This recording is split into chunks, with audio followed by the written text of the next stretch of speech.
Emirates is suspending all flights from London to Dubai. Just a bit of a reality check now on the challenges that still exist. Because of new border rules. So the UK government is banning all planes that have flown from the UAE, Burundi and Rwanda to try to stop the spread of a highly transmissible COVID-19 strain. It's led Emirates to rearrange its flights, and Australian authorities are now trying to work out what that means for people wanting to fly home from London. Political reporter Stephanie Boris joins us now from Parliament House in Canberra. Steph, g'day. So run us through the announcement and what this means for Australians. Hello, Joe. Well, this is a developing story about exactly what is and isn't allowed to happen when it comes to airports in the UK. So the UK government has announced that it will no longer be accepting flights from a handful of countries, and that's due to concerns around a particular strain of COVID-19 and concerns about how highly infectious it is. One of the countries it's banning flights from is the United Arab Emirates. Keep in mind, Dubai is there, and that is an airport that is used quite frequently by a number of airlines to get to and from Australia. So the question has arisen as a result of this ban that the UK is putting in place. What happens to Australians in London that are booked on either Etihad or Emirates flights home? Because if you can't get Emirates and Etihad planes into the UK, then there's no flights out of there.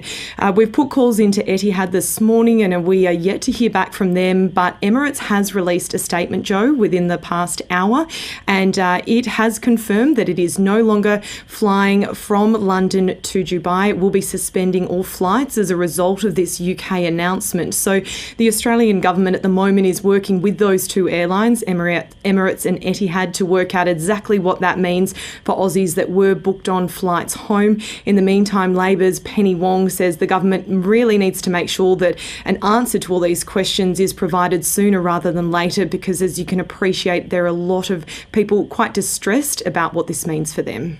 We have nearly 40,000 Australians stranded overseas. We have a Prime Minister who told people that he would get them home by Christmas last year. He did not do so. We have a government led by Mr Morrison which has refused to step up to ensure a safe national quarantine system.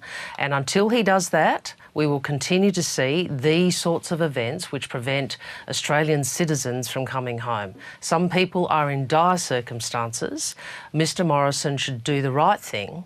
He should step up and take responsibility instead of doing what he so often does, which is when the going gets tough, he goes missing.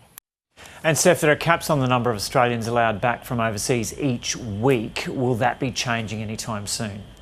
Well, our understanding at the moment is the current caps will remain in place until February the 15th. You'll recall that earlier this month, our National Cabinet decided to reduce the number of Australians allowed home from overseas due to concerns about the ability to manage hotel quarantine, and also because of those new strains we're seeing that are highly transmissible. So, for example, New South Wales is now taking about 1,500 people per week, Queensland's 500 people per week. Western Australia also halved their cap, so they're down to about 512 people a week. And what this means, Joe, is that there are still plenty of people overseas that can't get home. There's tens of thousands of Australians that have told the Department of Foreign Affairs and Trade that they would like to come back to Australia, but with that cap in place and now this news today about potential disruptions to Emirates and Etihad flights, it is going to make that job even more difficult.